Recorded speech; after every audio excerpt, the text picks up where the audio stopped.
한번 따라하겠습니다. 소망의 사람. 소망의 사람. 제가 전에 에베소서를 설교할 때 처음에 16번을 설교하겠다고 했는데 실제로는 37번 설교를 했습니다. 1년이 꼬박 걸렸는데요.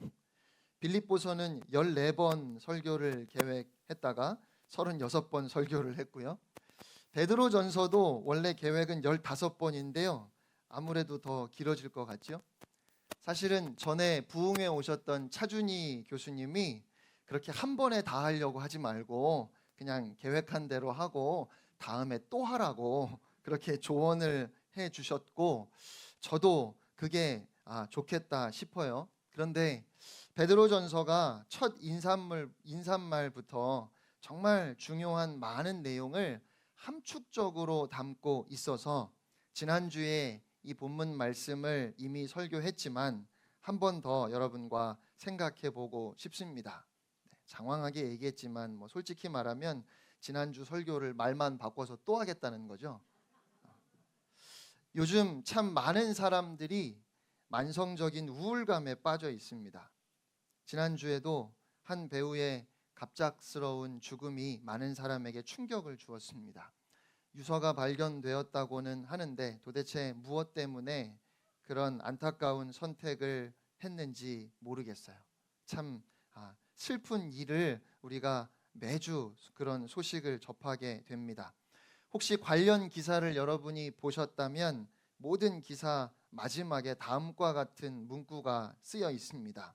우울감 등 말하기 어려운 고민이 있거나 주변에 이런 어려움을 겪는 가족, 지인이 있을 경우 자살 예방 상담 전화 109번 또는 자살 예방 SNS 상담 마들렌에서 24시간 전문가의 상담을 받을 수 있습니다. 마들렌은 마음을 들어주는 랜선 친구의 줄임말이랍니다. 우리나라가 OECD 국가 중에 가장 높은 자살률을 기록하고 있습니다. 더욱이 청년층의 사망 원인 중에 자살이 굉장히 높은 비율을 차지하고 있기도 해요. 그래서 보건복지부와 몇몇 사회단체가 함께 전화나 문자 상담 서비스를 운영하고 있습니다. 그만큼 오늘 이 시대에 많은 사람들이 우울감에 힘들어합니다. 그리스도인들에게도 우울증이 나타날 수 있습니다. 신앙생활을 하지만 기쁨도 없고 소망도 없는 듯 느껴집니다. 그건 결코 정상적인 성도의 모습은 아닐 겁니다. 그러나 또한 그것이 우리의 연약함이기도 합니다. 간절히 바라는 것이 오래도록 이루어지지 않고 도무지 끝이 보이지 않는 어려움이 지속되는 겁니다. 그래서 웃음을 잃어버린 성도, 누구와도 만나거나 교제하는 것이 꺼려지는 성도, 바로 그것이 사도 베드로의 편지를 받아보는 성도들의 모습이었고 또한 오늘 우리의 모습이기도 합니다. 그런데 그런 우리에게 편지를 쓰면서 베드로는 가장 먼저 하나님 앞에 찬송을 올려드립니다. 3절 말씀을 다른 번역으로 우리가 함께 읽겠습니다. 시작. 찬송하리로다. 하나님 우리 주 예수 그리스도의 아버지께서 그의 풍성한 긍휼을 따라 예수 그리스도를 죽은 자들 가운데서 일으키심으로써 우리를 거듭나게 하사 살아있는 소망을 주셨습니다. 아멘. 네. 여러분 이 말씀이 그냥 아무렇지 않게 읽어지는 말씀이 아닙니다. 여러분이 고난 중에 정말 힘들고 어려워서 낙심하고 있는데 제가 여러분을 찾아가서 보자마자 할렐루야 이렇게 하는 거죠. 그러면 여러분이 뭐라고 하실까요? 대답 안 하셔도 됩니다. 그러니까 상식적으로 생각해 보면 낙심한 사람들 앞에서 어떻게 찬송을 바로 부를 수 있을까요? 힘들고 어려운 사람들을 찾아가서는 함께 탄식해야 하지 않겠습니까? 그래야 위로가 되지 않을까요?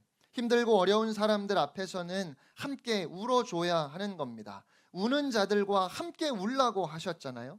그들의 아픔을 공감하는 것이 정말 중요하다는 말이지요. 하지만 오늘 베드로는 그런 성도들의 아픔을 공감하지 못해서도 아니고 그 고난을 대수롭지 않게 여겨서도 아니고 그럼에도 불구하고 찬송할 수밖에 없는 이유가 저와 여러분에게 있음을, 우리는 소망의 사람임을 말하고 싶은 겁니다. 그럼에도 불구하고 찬송하지 않을 수 없다는 겁니다. 베드로도 도저히 찬송할 수 없었던 때가 있었습니다. 여러분, 언제였을까요?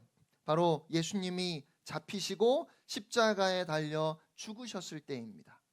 제자들은 예수님께 소망을 둔 사람들이었죠. 예수님의 부르심에 예수님만 바라보고 모든 것을 버리고 예수님을 따랐습니다. 그런데 예수님이 붙잡히시고 결국 몇 시간도 되지 않아서 십자가에 못 박혀 죽으셨을 때 그들의 소망은 산산이 깨어졌습니다. 베드로는 예수님을 향해서 주님은 그리스도이십니다, 살아계신 하나님의 아들이십니다라고 고백했었습니다. 그런데 바로 그 살아계신 하나님의 아들이 힘없이 붙잡혀 가셨고 가시관을 쓰시고 채찍질을 맞으시고 끝내는 십자가에 달려 죽으셨어요. 아니, 어떻게 하나님의 아들이 죽을 수 있습니까? 하나님은 영원하신 분이 아닙니까? 더욱이 나무에 달려 죽으신, 그렇게 저주의 상징이 되신 예수님이 어찌 하나님이실 수 있으며 어떻게 나의 구원자가 될 수 있겠습니까? 제자들은 예수님이 이제 왕이 되실 줄 알았어요. 그래서 서로 더 높은 자리를 차지하겠다고 싸우지 않았습니까? 그런데 예수님은 아무런 저항도 하지 않으시고 붙잡혀 가셨고 결국 빌라도의 법정에서 사형 선고를 받고 십자가에 달려 죽으셨습니다. 이것이 예수님을 믿고 따랐던 사람들의 절망이었습니다. 예수님의 죽음은 예수님을 따랐던 사람들의 모든 소망을 한순간에 앗아갔습니다. 그런데 그 모든 절망을 소망으로 바꾸는 기적이 일어났습니다. 그 일이 낙심해 있던 베드로와 모든 제자들을 기뻐 뛰게 했습니다. 하나님께서 그리스도를 죽은 자 가운데서 다시 살리셨습니다. 예수님이 사망 권세를 이기시고 부활하셨습니다. 부활하신 예수님을 만났을 때 베드로의 마음에 소망이 되살아났어요. 그런데 그 소망은 그가 전에 가졌던 소망과는 전혀 다른 것이었습니다. 그 소망은 이제 그의 안에서 살아 역사하는 소망이었습니다. 모든 상황을 역전시키는 소망이었습니다. 그 소망 안에서 베드로는 다시 태어났고, 베드로는 오늘 우리를 향해서 그 놀라운 기적으로 인해 그럼에도 불구하고 찬송하지 않을 수 없다 고백하고 있는 겁니다. 왜 여러분 예수님이 고난을 받으셔야만 했습니까? 그냥 바로 영광의 자리로 가시면 안 되었을까요? 예수님은 원래 영광 받으시기에 합당하신 하나님이신데요. 그런데 왜 예수님이 그런 수치와 고난을 당하셔야 했습니까? 바로 우리의 죄 때문이었습니다. 십자가 대속의 죽음 없이 우리가 구원을 받을 수 없고 하나님의 축복을 받을 수 없기 때문에, 그래서 주님은 우리를 위해 죽으시고 우리를 위해 부활하셨습니다. 당시의 사람들은 아무 문제가 없다고 다 정상적이라고 생각했지만 사실은 정상적인 건 아무것도 없었지요. 모든 사람들은 다 하나님의 공의 아래 저주받을 수밖에 없었습니다. 그들이 자랑했던 예루살렘 성전도 얼마 지나지 않아 돌 위에 돌 하나도 남지 않고 다 파괴될 운명에 처해 있었다는 말입니다. 그러니까 사실은 제자들이 불쌍한 것이 아니라 세상 사람들이 불쌍한 것이었어요. 그래서 오늘 우리에게 하나님을 찬송해야 할 이유가 있습니다. 우리는 소망의 사람들입니다. 왜냐하면 그리스도의 십자가 대속으로 인해서 이제 우리는 더 이상 하나님의 진노 아래, 심판 아래 있지 않고 하나님의 무한한 축복 아래 있게 되었습니다. 하나님께서 예수 그리스도를 죽은 자 가운데서 부활하게 하심으로 우리를 거듭나게, 다시 태어나게 하셨어요. 우리는 지금 이전과 전혀 다른 새로운 인생을 살아가는 겁니다. 여러분의 인생에 고난이 있지만 우리는 하나님의 그 놀라운 축복 안에서 고난을 통과하고 있는 거예요. 하나님 없이 고통 속에 절망하는 세상과는 근본적으로 다를 수밖에 없는 겁니다. 그러므로 여러분, 우리는 지금 부유하든지 가난하든지 건강하든지 병약하든지 우리의 존재 자체가 기적임을 분명하게 알고 또 기억해야 합니다. 우리의 인생에 단 하루도 기적이 일어나지 않는 날이 없습니다. 우리의 삶이 곧 기적입니다. 그래서 베드로는 고난 중에 우울해하며 웃음을 잃어버린 성도들 앞에서 하나님을 찬송합니다. 여러분, 저는 여러분보다 더 심한 좌절에 빠진 적이 있었습니다. 그러나 그리스도의 부활을 통해서 저는 놀라운 하나님의 은혜가 나에게 있음을 깨달았습니다. 그런데 동일한 축복이 오늘 여러분에게도 있습니다 라고 그렇게 증거하고 싶은 겁니다. 또 그럼에도 불구하고 우리가 찬송할 수 있는 이유는 무엇입니까? 4절 말씀을 함께 읽겠습니다. 시작. 썩지 않고 더럽지 않고 쇠하지 아니하는 유업을 잊게 하시나니 곧 너희를 위하여 하늘에 간직하신 것이라. 아멘. 그리스도 예수 안에서 우리는 썩지 않고 더럽지 않고 쇠하지 않는 유산을 받을 사람들입니다. 그래서 우리는 소망의 사람들이고 그래서 오늘 우리에게 찬송의 이유가 있어요. 제가 확인해 보니까 11월 현재 세계 최고 부자가 앨런 머스크예요. 미국의 사업가로 테슬라와 스페이스X 등의 기업의 CEO지요. 그런데 혹시 앨런 머스크가 여러분에게 유산을 상속하겠다고 하면 어떨까요? 기쁘시겠죠? 네, 한국 사람들은 너무 좋아서 죽을지도 몰라요. 그런데 사실은 저와 여러분이 그와 비교도 할 수 없는 유산을 상속받을 사람들이라는 거예요. 이 땅의 모든 것은 부패하고 오염되고 사라질 것들입니다. 그러나 우리가 받을 유산은 누구도 빼앗을 수 없고 변하지 않는 영원한 것입니다. 그래서 예수님을 믿음이 곧 복입니다. 아무것도 더 필요하지 않습니다. 여러분이 뭘 어떻게 하면 앨런 머스크가 여러분에게 유산을 상속할까요? 죄송합니다. 여러분이 뭘 해도 안 돼요. 네. 여러분이 아무리 착하게 아무리 열심히 살아도 앨런 머스크가 여러분에게 유산을 상속하지 않는다니까요. 당연하지요. 유산은 자녀가 상속받는 거예요. 그런데 우리는 그리스도의 십자가 대속의 은혜로 하나님의 자녀가 되었습니다. 그래서 우리는 영원한 기업을 상속받을 거예요. 우리가 잘나서가 아니라 하나님이 저와 여러분을 자녀 삼아 주셨기 때문입니다. 우리가 하나님의 자녀이기 때문에 우리는 영생을 누릴 수 있는 거예요. 그러니까 우리는 소망의 사람들입니다.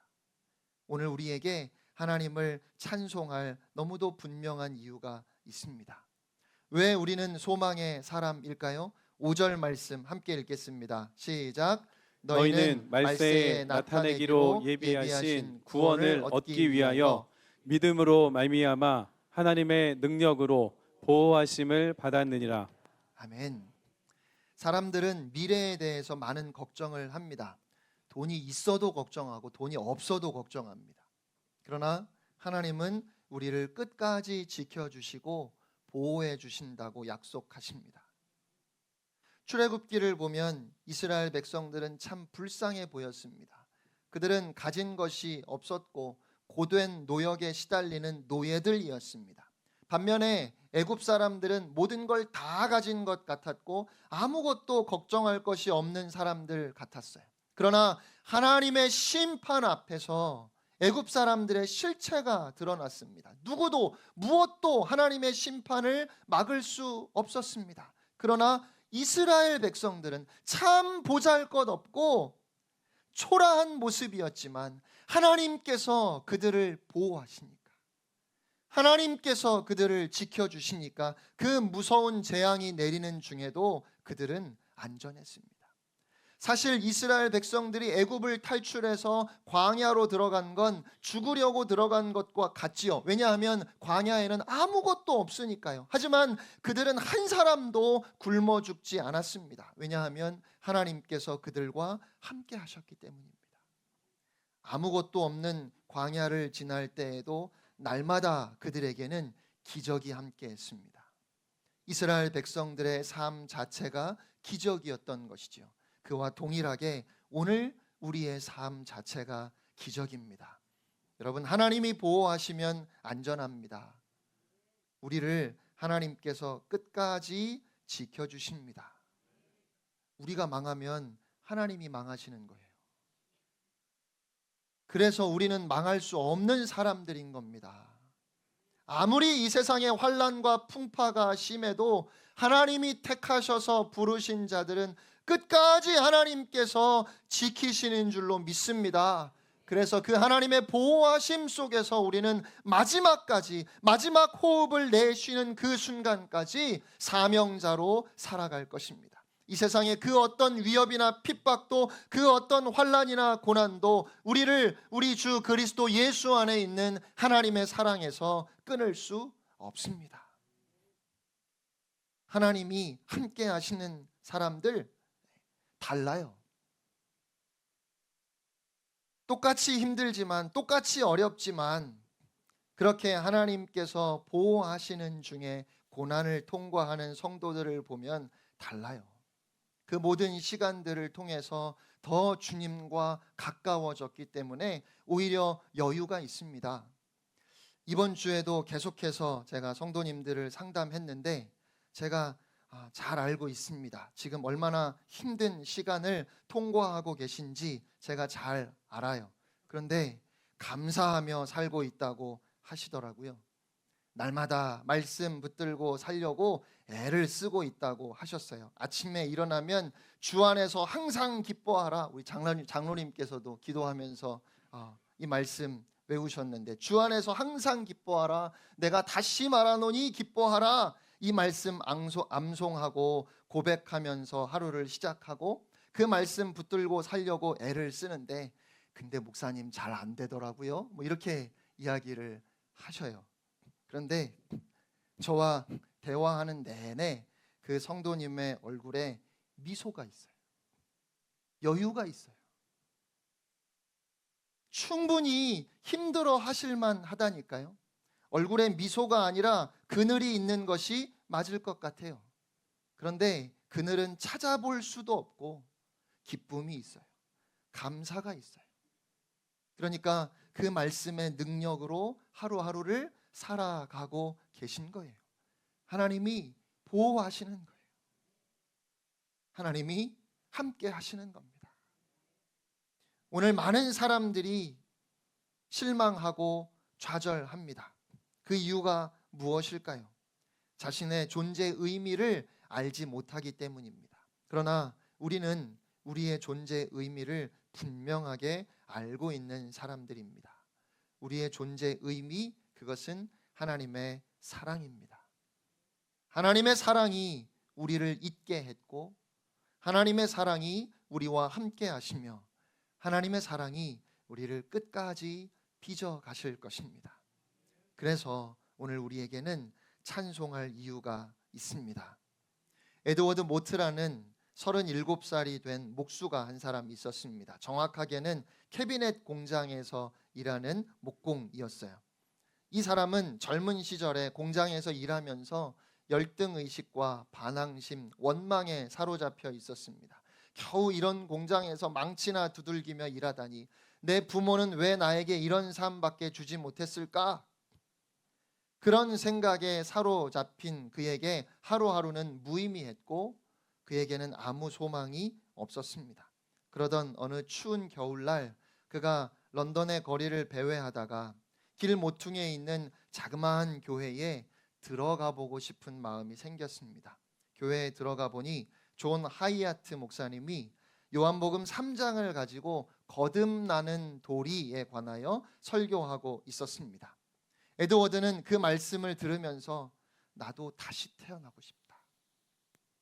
나도 거듭나고 싶다 하는 강렬한 소원이 그의 속에서 일어나기 시작했어요.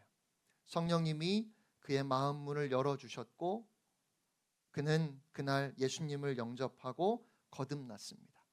그렇게 거듭난 에드워드 모트는 그의 일기에 이렇게 썼습니다. 내 망치는 이제 찬송하기 시작했다. 내 망치가 이제 춤을 춘다. 그리고 내 눈동자는 생기가 돌고 내 마음속에는 생수가 솟아난다. 예수님이 내 마음에 오셨기 때문이다. 나는 다시 태어났다. 그는 여전히 캐비넷 공장에서 일했습니다. 하지만 이제 그는 행복한 목공이었습니다. 그의 생은 점점 더 풍요로워졌습니다. 그가 이러던 목공소가 그의 소유가 되었고 그 목공소가 점점 확장되어 갔습니다. 그는 성공적인 사업가가 되었습니다. 그리고 55세가 되던 해에 자신을 거듭나게 해주신 주님의 은혜가 너무 감사해서 주님께 전 재산을 바치고 싶었습니다. 그래서 그는 주님이 번창하게 하신 목공소입니다. 이것을 다 주님께 드리겠습니다 라고 기도하며 목공소를 팔았습니다. 그래서 그 돈으로 런던의 언덕 위에 예배당을 지었습니다. 그리고 신학을 공부해서 목사 안수를 받고 복음을 전하기 시작했습니다.